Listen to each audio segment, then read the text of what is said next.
Therapy can feel incredibly overwhelming at the start, and the wait lists are astronomical. The terminology is really hard to understand sometimes, and I think mostly it's the fear of opening up and just generally starting to process what happened to you. I didn't realize how much baggage I had. Yeah. So I guess for me, it was a sort of a feeling of overwhelm at the time. And also that was the realization in that moment that I needed something else. I called Samaritans. I just couldn't cope. And I just felt like I really needed help in that moment, like massively needed help. I called the NSPCC helpline back in 2017, and that was like a big turning point for me as well. I genuinely think if I hadn't have called them, I don't know where I would be right now. I genuinely don't know. I thought, it's going to fix me. I'm going to be okay. I'll have some talking therapies. I'll get over it. No, so that has not happened. Yeah, it's not. We're not just what happened to us. We are so many other things, and therapy does do that.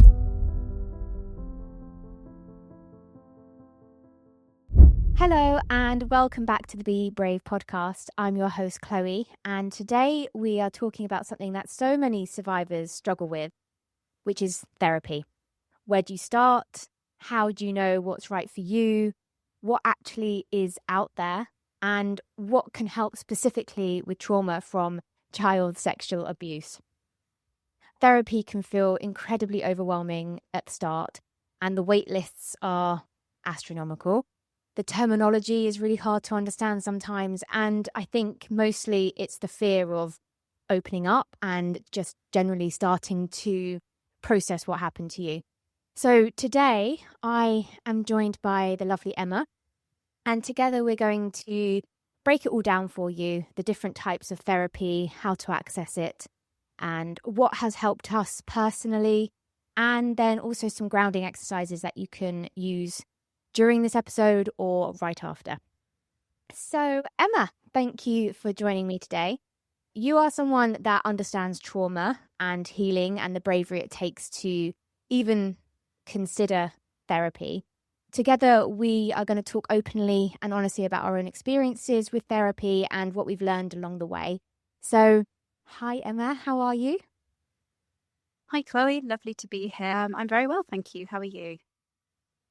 Yeah, I'm not too bad, thank you. I'm good. My doggie's here, and he's either going to be great or he's going to be a bit of a pain. But I want to mention him because he's a massive part of my therapy. So I definitely want to add him into the mix later after we get going. But yeah, I'm good, thank you. Glad it's Friday and it's now not raining. So that's lovely because all week it has been horrific. I don't know where you're based, but it's just been raining the whole week. It's just been miserable. Yeah, it's been pretty miserable here too, although the sun did come out yesterday, so I hope it stays. Nice. Yeah, I mean, it's where I am, it's pretty cloudy, so I don't know how long it's going to last, but cool. So before we talk about different therapies, I want to sit with something that comes up a lot and how scary it can be to just start. So do you remember the first time that you considered therapy, and when you did, what came up for you emotionally? Sure. It was, I guess, the first time I encountered therapy rather than considering it, actually. It was handed to me without me really understanding what it was. So I had a fibromyalgia and chronic fatigue diagnosis. So this must have been around 2015, 2016. So, gosh, nearly 10 years ago. How time flies. And as part of that diagnosis, I'm really fortunate to live near Bath, where there's a really good rheumatology department at the hospital. And they did at the time, I don't know if they still do now, but they had a sort of a fibromyalgia course, which sounds a bit bizarre, but it's a course that sort of helps you navigate diagnosis and giving you coping mechanisms and strategies to help you manage pain and to manage also your sort of feelings and emotions that go alongside the feelings that are going on in your body. And when I completed that course, they offered me a few sessions of CBT, cognitive behavioral therapy. And because it's felt I guess I felt really fortunate that I was even offered that course as well as CBT, knowing that a lot of people travel across the country to access that offer of help and support, and that there are waiting lists. And I just happened to be squeezed in really almost straight away. I had a really good doctor at the time. And so I just went along with it, not really understanding half of what it was. And I'd heard of CBT before. So I just went along with it. And it wasn't until I attended my first session that I guess I realized actually that I really needed some kind of therapy, but this one didn't really feel right for me at the time. I think it helped me with my fibromyalgia diagnosis, certainly gave me coping mechanisms and strategies to help when things felt particularly overwhelming. But I think because during those sessions, I started to talk to the therapist, and I could tell that she was going to be really understanding, but at the same time was like, this isn't the place for that sort of talking therapy. It wasn't talking therapy. And I knew that, but it was like this beaker inside of me was just spilling over in that moment. It's suddenly like I was in this space which felt really safe. And I didn't realize how much baggage I had. Yeah. So I guess for me, it was a sort of a feeling of overwhelm at the time. And also that was the realization in that moment that I needed something else, I think, is what I'm trying to get at. Yeah. I mean, mine was sort of similar, I suppose. I'm haven't been diagnosed with what you've been diagnosed with, but I'm pretty sure I have it. I can never pronounce it, so I'm not even going to try because I always get it wrong. But I have all the symptoms of it, but I've never had that diagnosis. But I think there's an element of like a postcode lottery when it comes to mental health and therapies that are out there in the UK. It's very sort of similar to, I was talking about postcode lotteries when it comes to the justice system as well, and like what detectives you get in the police force and things. And I think it's very similar to mental health. And I'm based in Surrey. I know Surrey is a huge county, but I'm in Surrey. And for me, finding therapy was incredibly hard. There was just nothing out there. I mean, there was, but the wait lists were a year longer sometimes. And I thought, well, but I need something now. Like, I can't wait another year. What am I going to do in that time? So I had to go private, and I'm still private, and I still pay for my therapy every 2 weeks.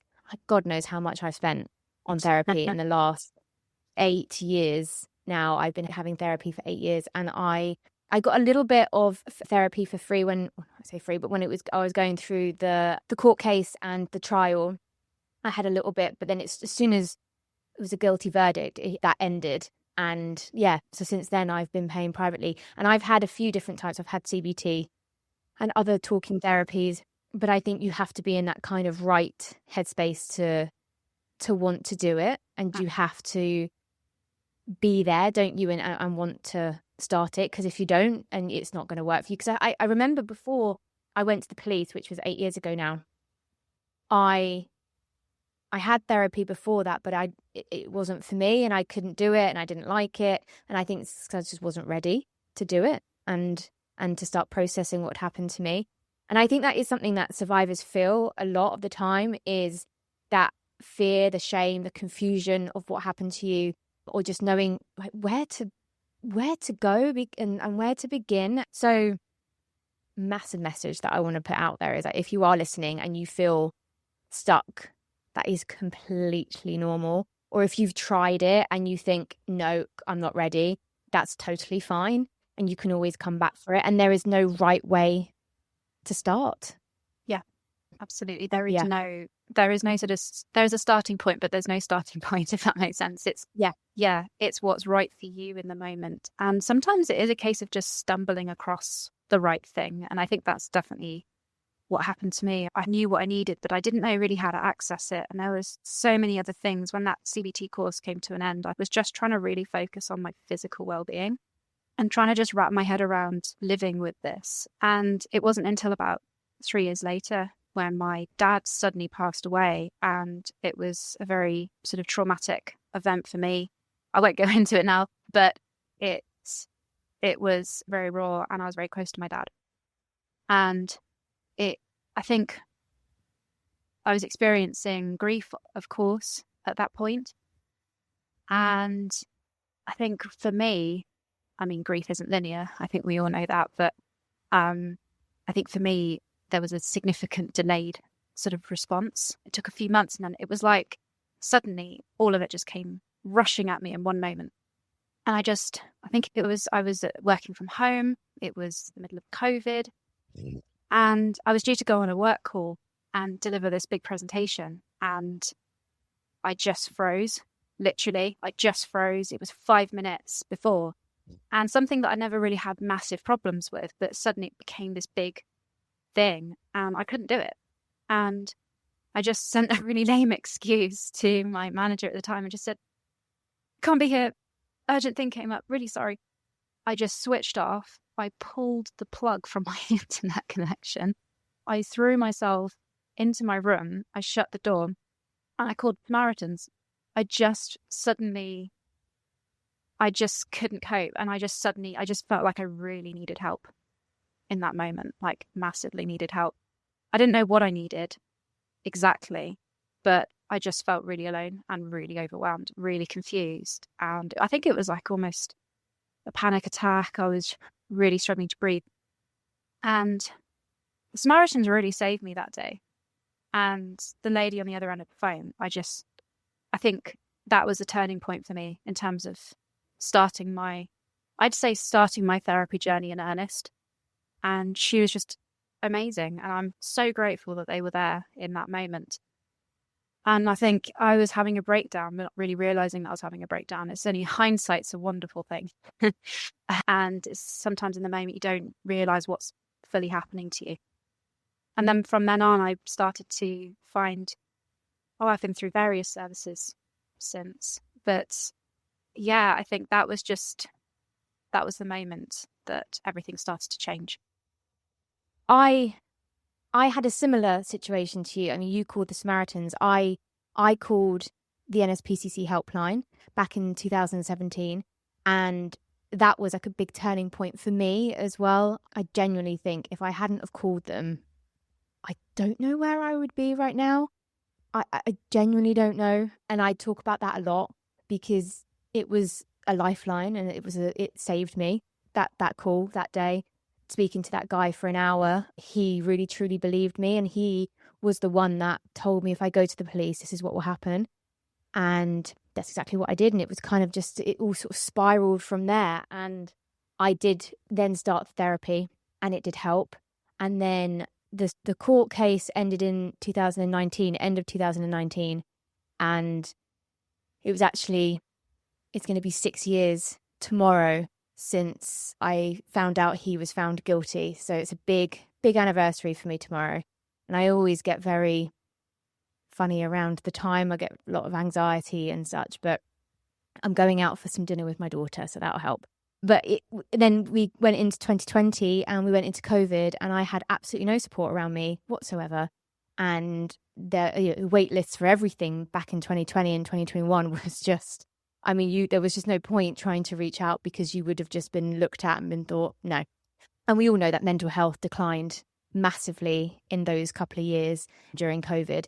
And then it was in 2022, end of summer 2022, that I started getting really bad. And I actually had a bit of a nervous breakdown and was admitted to hospital. And then I thought, right, I've got to do something else. And that's when I found the therapist that I actually have now. And she's absolutely incredible. But it took a long time to find that person that I trust with everything, that understands CSA and it's CBT that she helps me with. But she also she's talking therapy. I talk to her about everything. And it's taken a long time to get to someone that I really, really trust in. And that's a lot. And that takes a lot as well, because you really need to have someone that you fully 100% trust and can understand your triggers and what's happening with you. Absolutely. So, yeah, let's talk about the types of therapy people might hear about, because the names alone can make you feel like, well, it's kind of like another language. I hadn't heard about hardly any of these when I started. I was like, what are you talking about? And actually, I only found out about one of them a couple of weeks ago. So, and, I'm very into my healing journey and my therapy journey, but I still didn't know what it was. So let's break them down sort of simply, I suppose. So the first one we kind of mentioned and we've touched on a few times is CBT, cognitive behavioral therapy. And you can get trauma-focused CBT, which is the one that I have with my therapist. I really like it. It's really worked for me with the negative thoughts and the intrusive thoughts that I have and reframing those. It is good for my triggers and my flashbacks. Practical that you have. She's given me structured things to do, and it is often the first line of therapy on the NHS, and that's actually how I found her, because I had, like I mentioned, I had that breakdown, was admitted to hospital, and then I managed to get her. It did take 6 weeks to get an initial consultation with her, but then I've carried on with her privately. I think I had 8 weeks with her on the NHS, and then I've carried on. So I really like CBT, and it's good for you if you want structure and tools. And it helped me when I felt like a sudden panic attack coming on or anxiety. For example, I love like the anchoring statements. So that's when you say, right, that was then, this is now. Mm-hmm. I survived. I'm here. It's not happening anymore. My body feels afraid, but I'm safe. And they really, really help me. I sort of do ground myself and anchor myself. And I find CBT really helpful, but not everyone gets on with it. So it's kind of one of those ones that you're going to have to sort of dip in and see. And then the other one, that's the one that I only found out about a couple of weeks ago, and I'm having as well, which is EMDR. So eye movement, desensitization and reprocessing. And I'm not going to lie, I'm not sure how I feel about it. I keep laughing when I'm doing it. Like the therapist gave me these like vibrating things that you put in your hand, and she was trying to do it, and I couldn't. I kept on laughing, and then I felt really bad that I wasn't focusing. I felt like I was in school, and she was a teacher, and she kept on saying, "No, we're going to try it again. This is not working. It's not working." But I think I'm going to try and keep at it. It's early days, and yeah, it is meant to be a really good thing. It's amazing for child sexual abuse trauma. It works with memory processing, less talking, more brain-based, helps reduce emotional intensity of trauma memories, which is the one that she was trying to do with me, so my flashbacks. But I wasn't quite getting there. But I think I'm going to keep going, and hopefully I'll stop laughing and she won't get so cross with me. But yeah, Emma, do you have any other trauma-focused therapies that have helped you or that you know of that you could give some examples of?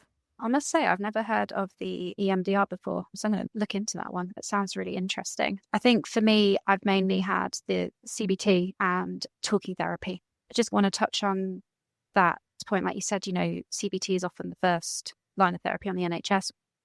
Following that Samaritan's call, I went through the NHS to just try and get on to and I just wanted anything to kickstart the journey. And the first thing they came back to me was CBT, but because I'd already had a form of CBT, I was a bit reluctant to try that again straight away. I think by just going through CBT to begin with, even though it was very specific to, a particular health condition at the time, I identified that I needed talking therapy. So I had to really push back. And I think that's just a really important point, is if you find something that you really want to try, sometimes you do have to push for it. And it sounds awful to say it, because that you have to do that when you're not well. You have to fight for something. But not everyone perhaps is going to feel that they can do that. But I was really resolute. I was very much, no, I need this. I want this. Please help. And so they caved and said, fine, we'll put you on the wait list for talking therapy. And I'm so glad they did, because it was at that point that I had a sort of, I think I was offered something like 8 to 12 sessions through the NHS over the phone. It was COVID at the time, but I think regardless, it would have been phone-based anyway. And I really liked that. And that's another point, is that not everything is in person. You can have done via Zoom or Teams video call, or you can have it over the phone if you perhaps don't want to or can't get to a sort of physical space.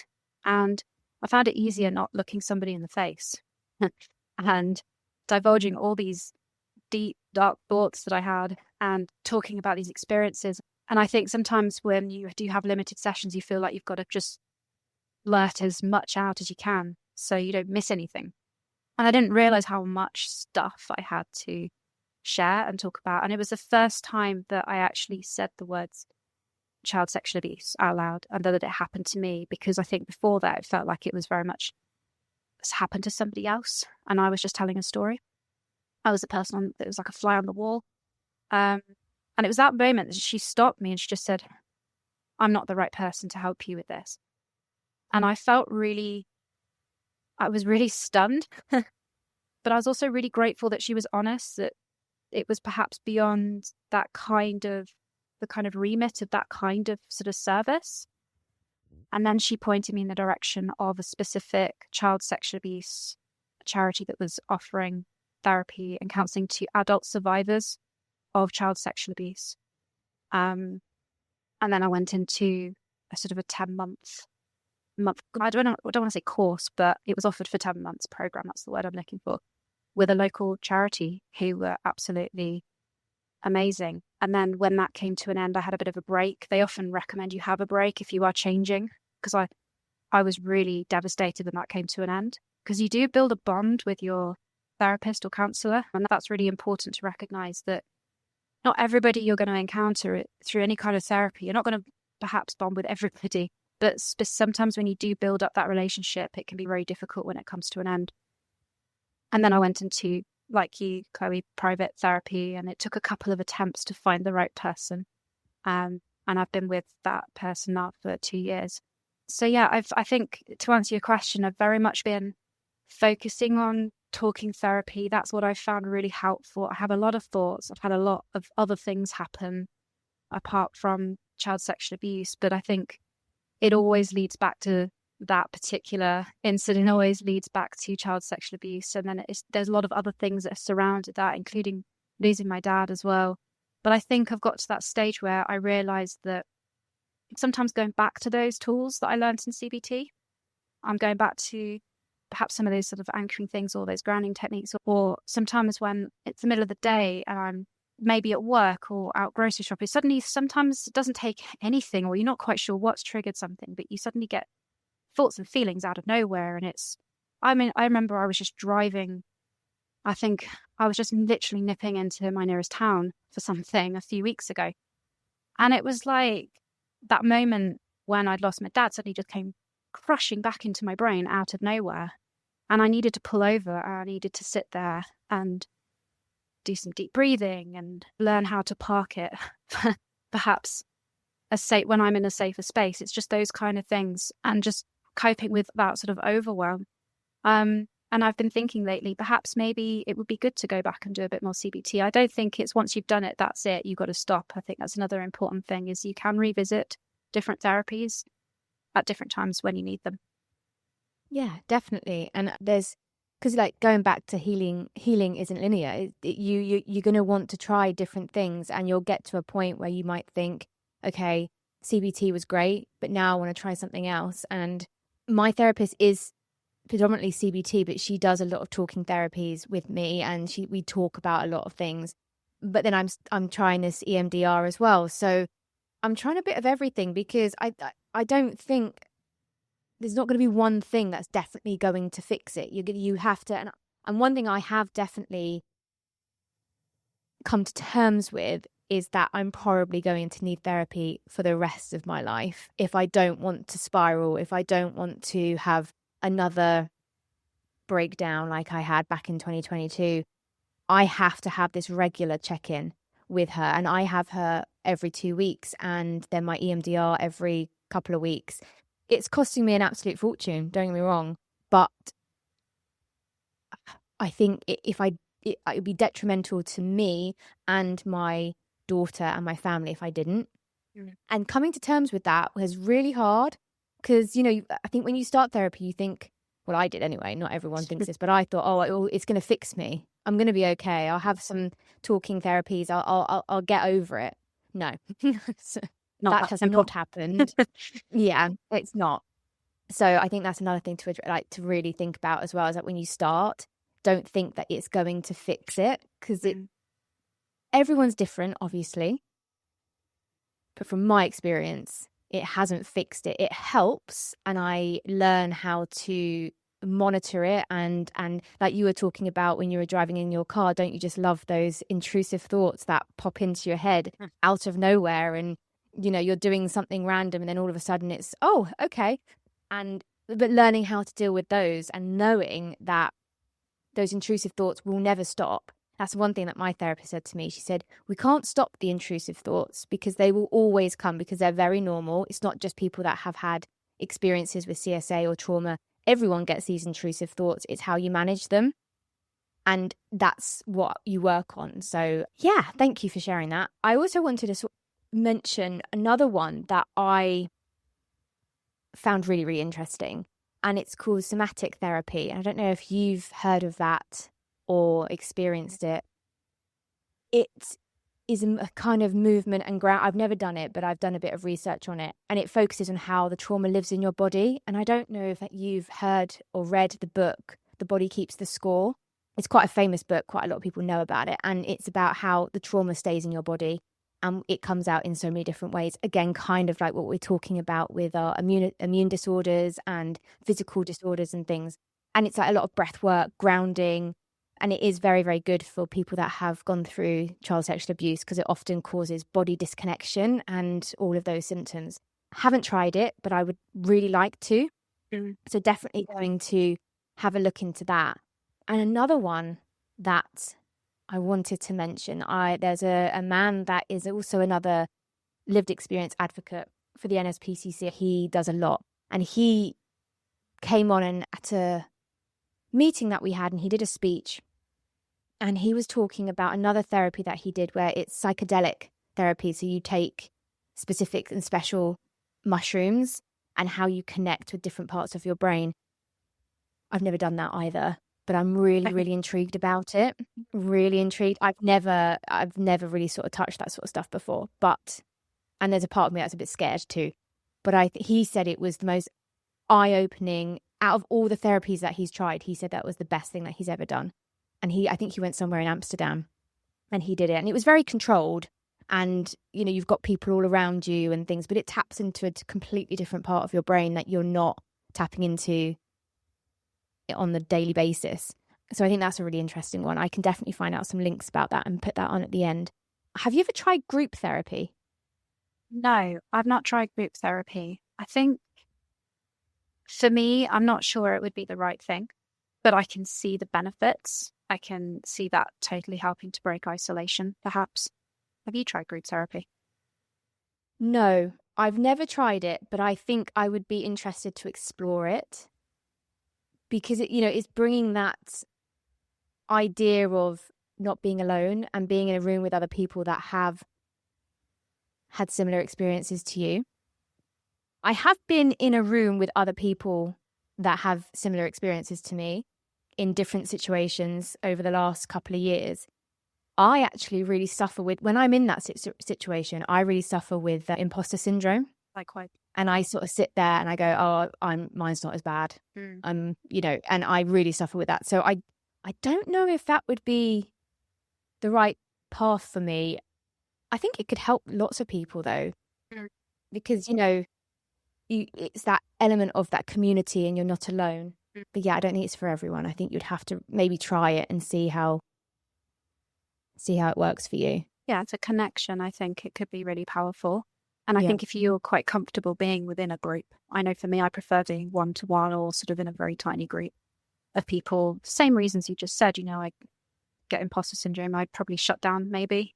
But I think, yeah, if you're perhaps a little bit more extroverted by nature or just comfortable within a group, I've known of other sort of types of group support, not perhaps for this, but where it's really combated isolation. And I think it perhaps could work a bit similar to like sort of mother and baby groups, that kind of thing, where you're suddenly new to a situation or discovering something about yourself and just perhaps want to be with like-minded people or share stories, techniques, that kind of thing. Yeah. or just knowing that you're in a situation or in a safe room, that you don't necessarily have to talk about child sexual abuse or traumas, but you're just in a safe space knowing that people are around you that have been through it. So I think there's another element of, well, especially with me, is that sometimes when I'm in a room, I don't know if you get this, or maybe I'm just strange, but sometimes I'm in a room of people that I don't know, and I've had this urge to stand up and go, I've been sexually abused. Yeah. I have no idea why. Obviously, I don't do that. I don't do it, but I really want to do it sometimes, and just sort of, I don't know why. It's really strange. So it's so amazing you just said that, because I thought I was alone in that. You suddenly just want to blurt out in what's probably a very inappropriate situation or place. Sometimes not even related. And it just completely not related. It's like an all body experience, isn't it?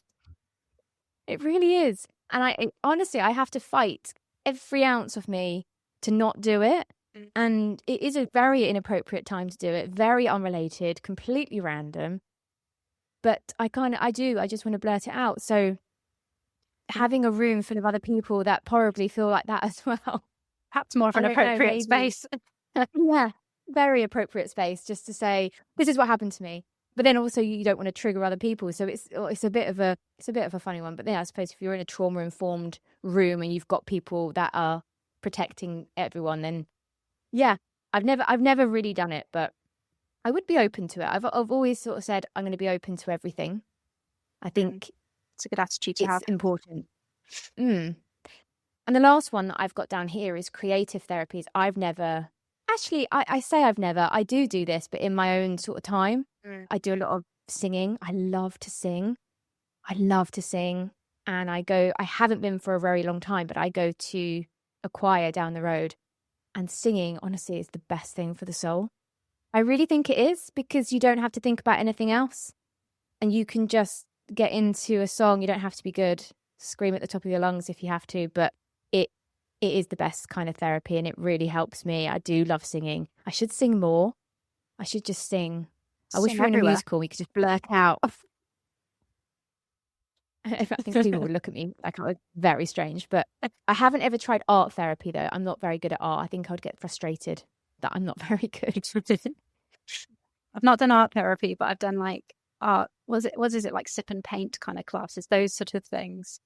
And it's almost like a form of therapy, I think. I know it's not done in the same sort of way, perhaps, as actual art therapy, but you know what? It doesn't matter if you're not very good at it. And that's the joy. Yeah. You can just sit there, and it's in a small group, and you can just lose yourself for a whole evening. And it's amazing how your mind focuses on, and you don't think about anything else when you're doing it. It's so refreshing. It's so refreshing. Yeah, I think that's the most important thing, isn't it? You can't think of anything else. I went to a pottery class a couple of weeks ago, and I was really looking forward to it, but I got so frustrated because I was so bad. And then I get really frustrated with myself. I'm like, why am I not good at this? I should be good, even though I've never done pottery before in my whole entire life. But obviously, me being the self-critical person that I am, why am I not good? For God's sake, Chloe. And I just got really, really fed up, and I got really annoyed. So that's probably not for me. But musical therapy, singing, drama, I think is also another thing as well. I found my love for acting because of what happened to me. It was the only thing that I actually knew that I was quite good at, and I was not academic at all. I was very, very, very severely dyslexic. So, but with acting, getting a script, I could learn within a couple of minutes, and I have like a bit of a photographic memory. So I loved that, and I could become someone completely different. I absolutely loved it. So for however long, I didn't have to be myself. And again, you can't really think about anything else because you're thinking of your lines and the character that you are. And so maybe like Amdram is really good kind of therapy as well. My partner's done drama therapy, and as well as been sort of part of Amdram groups. And similarly to you, says the same sort of things. Absolutely loves not being themselves and just embodying somebody completely different. And again, it's I wouldn't call it a distraction, but it just takes your mind away from everything else and just allows you to be. But also, I think it's a really good way of projecting emotions. You know, you channel those emotions inside of you and projecting them through perhaps a different character or in a different situation, or I guess a bit like your pottery class as well, even though you were really frustrated, perhaps there was a lot of I'm just going to sound like a therapist now, perhaps inside there was a little bit of inner frustration in that moment. And it was a nice sort of vehicle to release those inner emotions, those frustrations, just through the kind of activity that you're doing. I suppose it's a bit like, I guess, play therapy as well. You know, when you're, I know they use that a lot for children a lot, but, you know, with sand trays, you put your hand in the sand and it just grounds you with your body, and you're sort of experiencing things through its different senses, and it gets you to start talking and feeling and connecting with your body again. So I imagine, again, a bit like me, you know what, I would love to try music therapy. That is something that I would really like to try. I find music a really good way for me to help connect with my emotions. I don't know about you, but I'm not very good at recognizing how I'm feeling in the moment a lot. But there's something about music that kind of connects mind, body, and soul for me. And suddenly I get surges of emotion, whether I'm just listening to music or whether I'm singing or playing a musical instrument. I'm very musical anyway. Perhaps that's maybe why it works for me. And, you know, if I'm suddenly start feeling perhaps upset about something, then it's sometimes for music, I don't know what it is, but I'll go to music to help either release that, or if I'm perhaps in a situation where maybe it is when I'm driving down the road and suddenly, you know, I get that intrusive thought and I'm not prepared or ready for it, I actually turn music off because I know that it will overwhelm me. So if I'm listening to music in that moment, I'll just stop it and I'll take myself to a safer space and then start it again and help then release that emotion. So sometimes you get to know what helps you and perhaps what hinders you as well.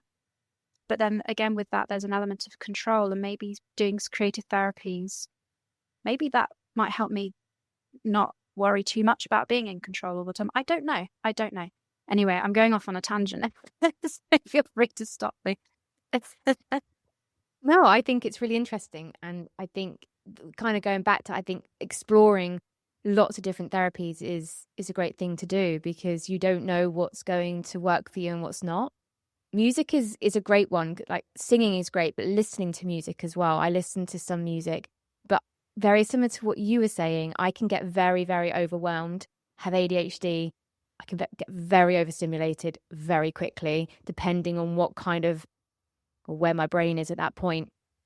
I love listening to sort of classical music, but different. I don't like, this isn't going to sound, I'm not real classical music. That's not the right words for it, but I'm not musical at all. But does that make any sense? It's not. I think so.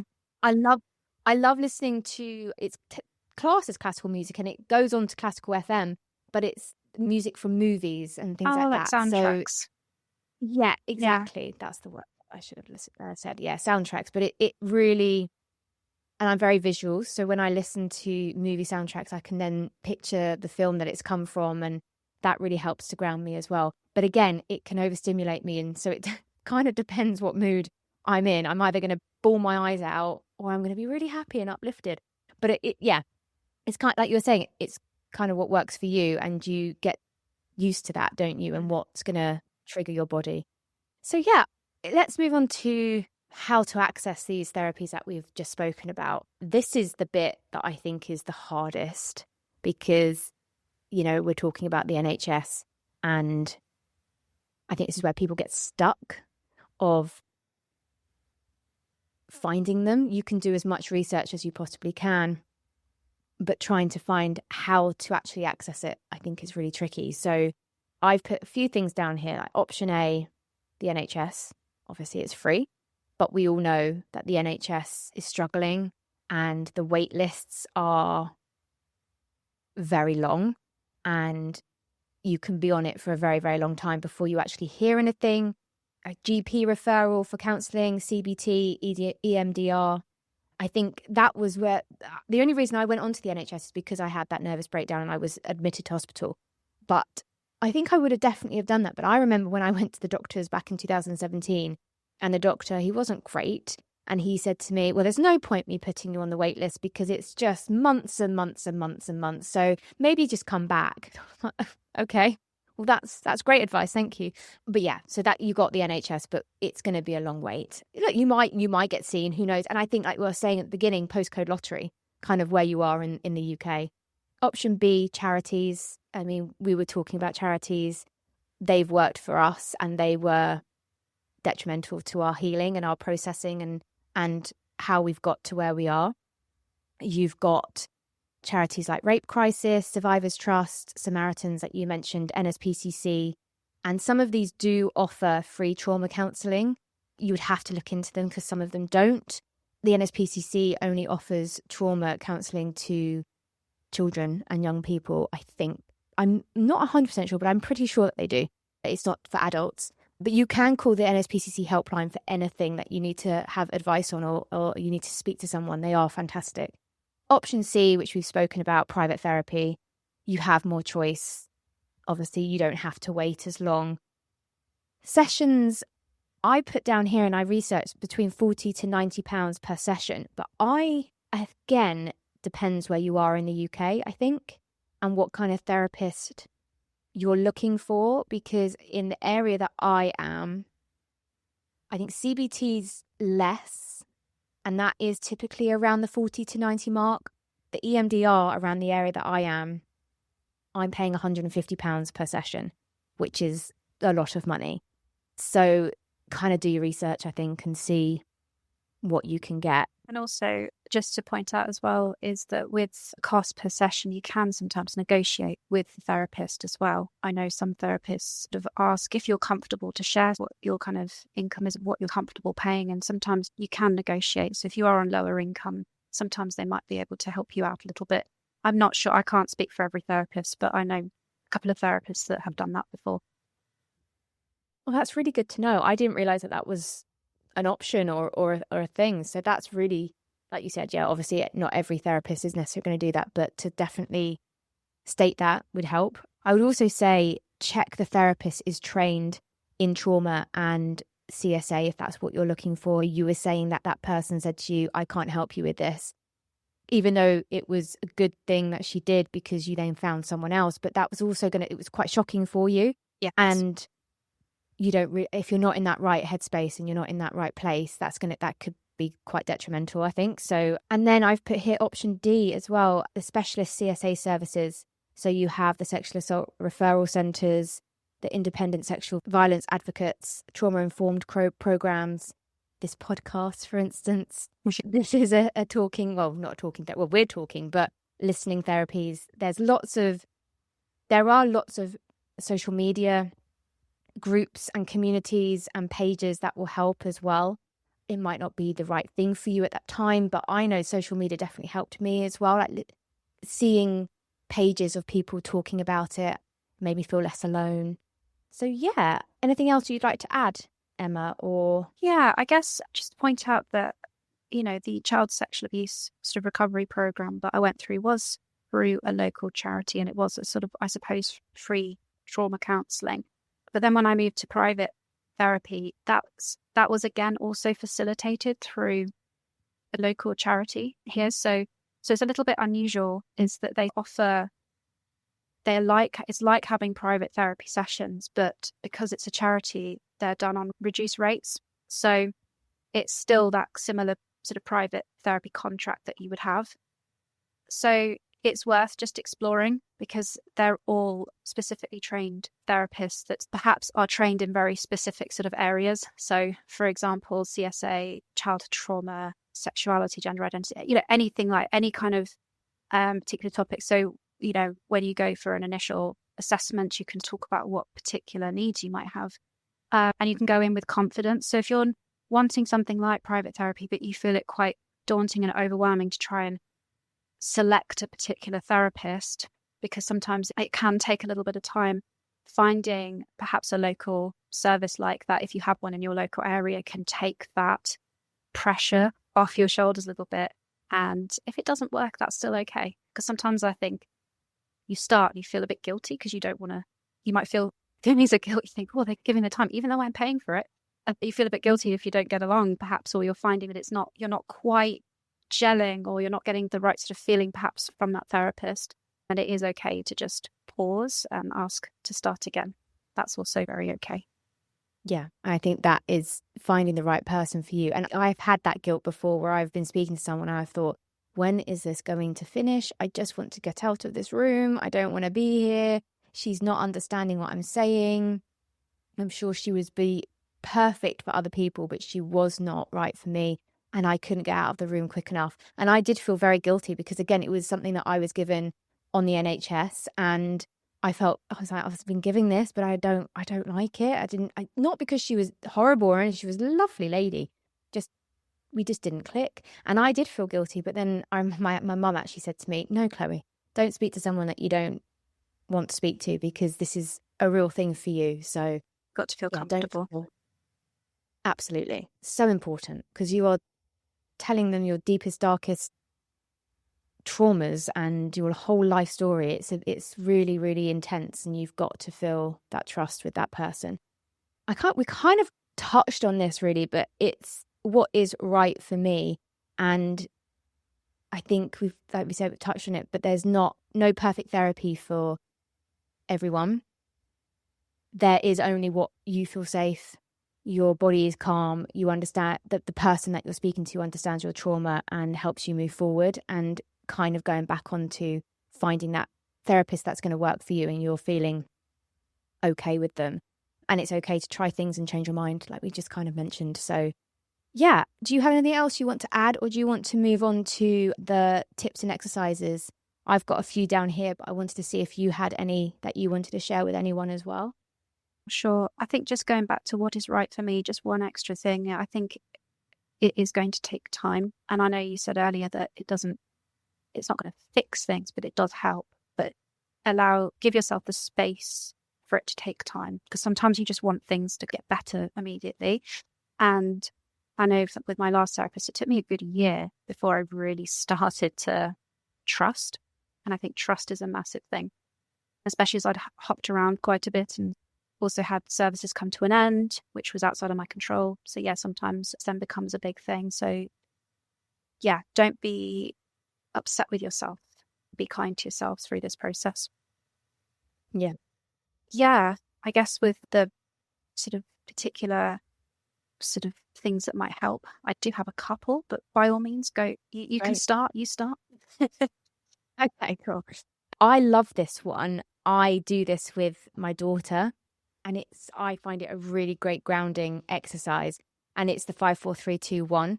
And it's 5 things you can see, 4 things you can touch, 3 things you can hear, 2 things you can smell, and 1 thing you can taste.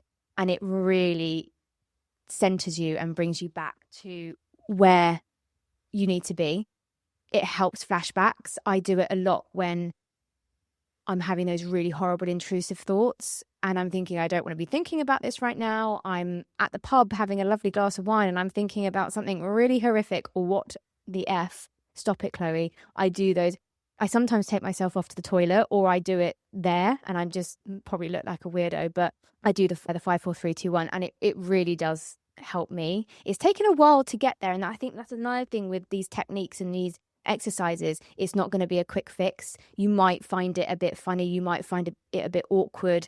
It might not work for you straight away, but I've carried on with this, and I don't always do it. Sometimes I forget about it, but if I do, I think, oh, I'm going to try that exercise, and it really does help me ground myself, and it gets those horrible intrusive thoughts out of your brain. It's really good attacks as well, that grounding technique. Yeah. And it's really good if you particularly struggle with panic attacks, if you've got somebody who you really trust around you, and if you can share with them this grounding technique, they can help you bring you back to the present through that technique. It's really brilliant. Yeah. I think it's one of the, and I do, like I said, I do it with my daughter, and she really likes it. And, you know, because she's then, as a child as well, she then completely forgets about everything, especially 5 things that you can see. She's like, it tells me about 10 or 15 things she can see. And straight away, that intrusive thought or that anxiety that she's had completely goes. And it really does help. So definitely one biggest tips for people to try that. Do you want to say an exercise or tips that you know? Yeah, absolutely. So the container exercise. So, imagine something in your mind where you can mentally box away or store intrusive thoughts. So it's, again, like when I mentioned earlier, sometimes you have those intrusive thoughts at really inappropriate moments, and you need to almost compartmentalize and box them up, and not to ignore them, but just put them to one side. So then when you are in a safer place, you can unbox them again and address them one by one, almost like a list exercise. You can go through each one and go, okay, is that real? Or is that just my mind being horrible to me? And you can then almost throw away the things that are definitely not real. And the things that are real, you can then focus on those. And it's more of a practical solution. And so you almost get the emotions from them, but then it leaves you the space then to just focus on your emotions. And it just helps you bring your mind back to that restful state. So it's quite good if you're a visual person, I think, that one. I'm also quite a visual person, so I can almost see that box in my mind, and then almost see the list of things that I'm going to put in there as well. But also you can write those things down. So if you have some kind of way of, if you got pen and paper or your phone or something, you can just write those things down and then say, right, 4 o'clock later, I'm going to address those. And it just helps you then, so you can actually carry on with your day and it doesn't interrupt your flow. That's a really good tip. I've never done that, where I've say, right, I'm going to write this down, but I'm going to address it later. I don't know if my brain would do that, but I would definitely try. I'm going to definitely try and see if I can do that. No, that doesn't sound I'll make it sound easier than it actually is. But it was something that I learned. It was something that I actually learned through the child sexual abuse trauma program. My therapist there just gave me a bit of a practical tip. Yeah, it was a good one. It sounds like something that you'd learn in CBT, really. But yeah, that took me by surprise. But I was like, thank you for that one. If they use that. Yeah, and it's helped. Definitely going to try that. Yeah, I'm going to try it. Like I said, I'm not sure how. Again, going back to what I said, it's not going to be a quick fix. You have to really work on these in order to get them to work. So I will definitely try that next time. I'll write it down in my phone, and I'll put like a little reminder. This is what I need to address at 4 o'clock, and see if I can do it. Another one that I've, since doing EMDR, is the butterfly tapping. Again, I have been trying this quite a lot. Didn't work with me straight away, but it's where you cross your arms on your chest like a butterfly, and you tap with 2 fingers at the top of your collarbone. And apparently it's meant to help the nervous system. If you're, again, it's a good one when you're having a panic attack or you're feeling that anxiety like getting worse and worse and worse. Put your arms out, and you sort of hugging yourself, and you're making yourself know that you'll feel safe, and you're tapping your shoulders on your collarbone. And it didn't work for me straight away, but I actually tried it the other day and it really worked. I thought, oh, okay, this is interesting. This is helping me. And it brought down my anxiety, and my breathing came down, and it did regulate what I was feeling. So yeah, not one, EMDR, like I've said, it's a new one for me, but I think it takes time, and it did really help me. I'm going to try that one. I like the sound of that. Because I find somebody then comes behind me and just crosses their arms over my chest and squeezes. I find that helps. So I think if you don't have somebody around you, that sounds like a really good one to try. Yeah, like you're squeezing yourself, like you're giving yourself a hug, you're feeling safe. And apparently it helps the nervous system, which is the reason that we are in fight flight the whole time. So our nervous system is out of kilt. So yeah, it did help. Do you have another one? Yeah, I guess this is a little bit like meditation, I suppose, and somebody reads a really lovely sort of description of a place to help you visualize somewhere far away, like a nice sandy beach on a tropical island. I'm not saying you've got to do that, but I sometimes just find picturing or imagining a safe place where I feel totally relaxed, really protected, always like a happy place. Picture a happy place, and it distracts a little bit when you're feeling particularly overwhelmed or there's something that might have triggered you. So sometimes it's almost like taking yourself back to a happier time, or just a place where you feel completely relaxed, and you almost can visualize yourself then in that place and reimagine those feelings, and then those feelings become real feelings again. So yeah, I think sometimes, perhaps an episode where you're feeling particularly overwhelmed, that might be a very hard thing to do. So it's probably something that I would use in conjunction with another technique. I'm just thinking perhaps the butterfly tapping might be a good way to start. And then once you're perhaps feeling a little bit calmer, then you can take yourself to a safe place and just visualize your safe place. And that would be something unique to everybody. I love that. I actually only found out recently though, and I found this really interesting, that not everyone can visualize things the way that I thought everyone visualizes things. So I have a safe space. I have it with my daughter. We go to a willow tree and I visualize it for her and I talk about it out loud and she closes her eyes. And actually she turned to me the other day and she said, "Mummy, I'm really sorry. I can't see it." And I thought, "What do you mean you can't see it?" I said, "Yeah, you just close your eyes and you visualize it." And she said, I can't see it. And I thought, "What does she mean?" And then I actually asked my dad and I asked my mum. And I said, "Can you do that?" And they went, "Well, yeah, sort of, but not really the way that you're describing it." And I thought, well, is this just me then? And then I looked into it and apparently, yeah, it's not everyone can visualize something. I think there's like 3 stages of how you can visualize something. And someone was saying, if you visualize an apple, if you close your eyes, how do you see an apple? Some people see it as like a drawing. Some people see it as just a 2D, and some people can see it as the actual apple. And I see it as an actual apple. And I'm with you on that. It's very, very. It's apparently with people like with ADHD and ASD and things that they have a different way of our brains processing. So I found that really interesting, because when I visualize, I can see it clear as day, like it's a movie, and not everyone can do that. So yeah, it works for me. It might not work for everyone. Yeah, but I do like doing that. I do like going to a visualizing place, and it does calm me. But like you were saying, if you're in a very fight sort of state and you're not that calm, you might not be able to get there. So yeah, working with that butterfly tapping could be really great. Another one that I thought was quite interesting, anchoring one, where I say, "I'm safe, I'm here, the memory isn't happening now." And this helps with my dissociation, because I have that a lot, where I don't feel like I'm in the right.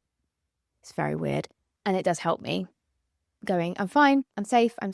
I have little 2 rocks around my house that say everything's going to be okay. And I have it in my kitchen, and I have it in my living room, and I have it upstairs. And even just seeing that, and I go, everything's going to be okay. It sort of grounds me and it calms me.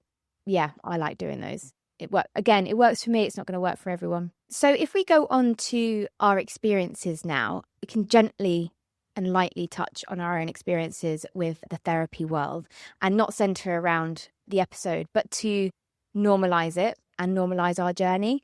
If you don't mind, Emma, can you give us just a very short touch on your journey with therapy and how it's helped you or hasn't helped you, and what kind of experiences you've had? Yeah, absolutely. I guess it took a long time for me to come forward and even realize, A, what therapy was, and B, that it was actually something that I thought, yeah, actually this could be really beneficial.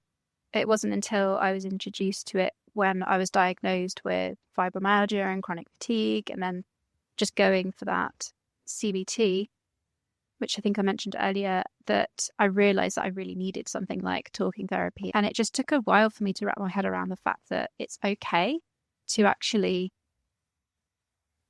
need to access it. Like, just, it's okay to actually want it. It's okay to actually open up. There's so much stigma, I think, attached to therapy. I know just from experience of talking to other people, like, you don't need something like that, or you're not somebody with great sort of mental health difficulties, and the word shrink has popped up, and it's still very taboo. And I think over the last few years, actually, since I've accessed therapy, I've noticed that stigma has lessened somewhat. We're all so much better at talking about it.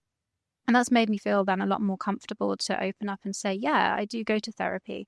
And I've also tried to really normalize it myself, not just to me, but to others around me. And actually, it's been such an incredible journey. I'm so grateful to have had the opportunity to have accessed the therapy that I have accessed. And I've, come to really love it, actually. And mainly because I've learned so much more about myself since going. And it's not just about I'm going to say the phrase getting over stuff. It's not about necessarily getting over stuff, because it is a journey, even though you work through things and it can be very difficult. It's not just this cyclical journey that you go on. It's very up and down.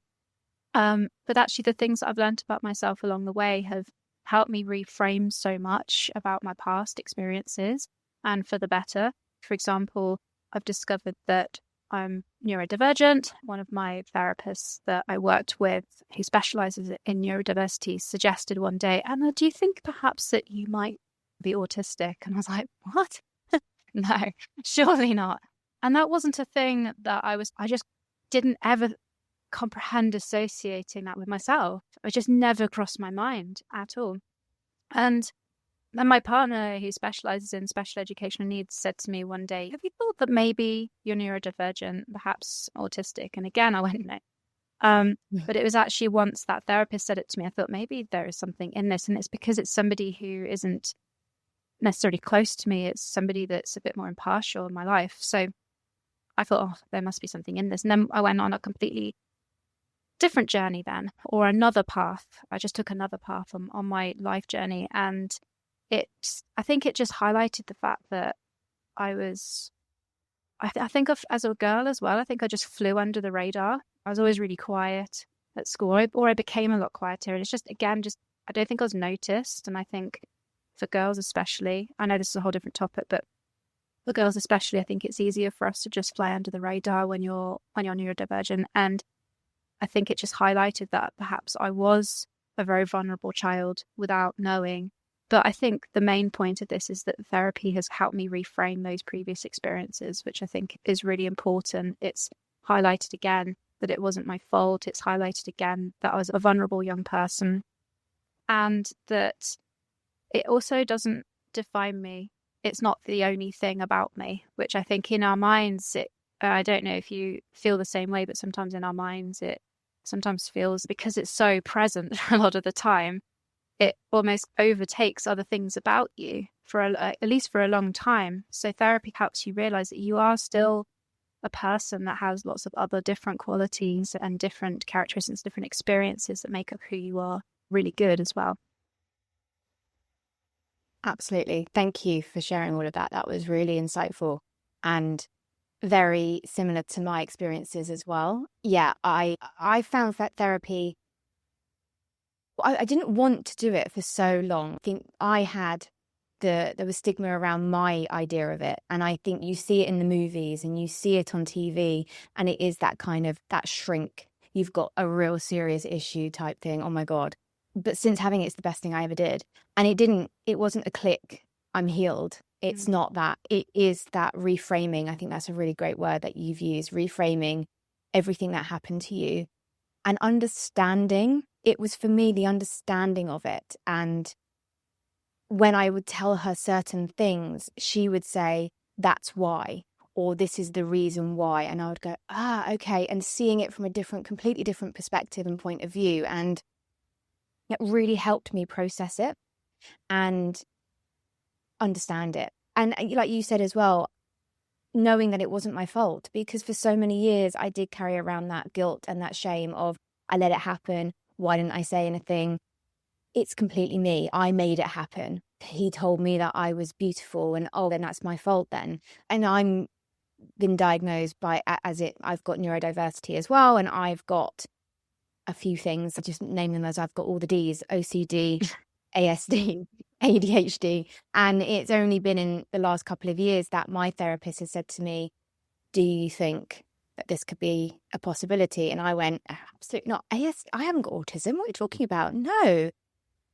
And then someone else said it to me, do you think? No. And then another person. I thought, actually, if a few people are saying it to me, maybe there's something in this. So maybe I should think about it. And then with all the research that I've done and talking to people, it all makes sense. And I'm thinking, oh yeah, no, I am definitely. But I think, again, it's a different topic, but there's so much stigma around that as well. But I find it very interesting because another thing that I've been researching about neurodiversity and trauma is how they can be connected, and how there's research going into it about whether people that have had extreme trauma, like child sexual abuse, if we are actually neurodivergent or it's our trauma, and how there's a massive crossover with both of them. And I find that really interesting. So it's whether maybe I'm not, but maybe it's my trauma that's passing off of those in the same way. I don't know, really. I suppose it's more digging into it and having maybe more tests and stuff. And then there's that possibility of maybe that's why I was targeted and why he did what he did, because I was incredibly vulnerable. I had very severe dyslexia and I was very tiny. It started when I was 9, but I looked more like a 7-year-old. I was absolutely minute, incredibly vulnerable. And I think he definitely knew that and he could see that. Yeah. But going back onto the therapy stuff, it has helped me.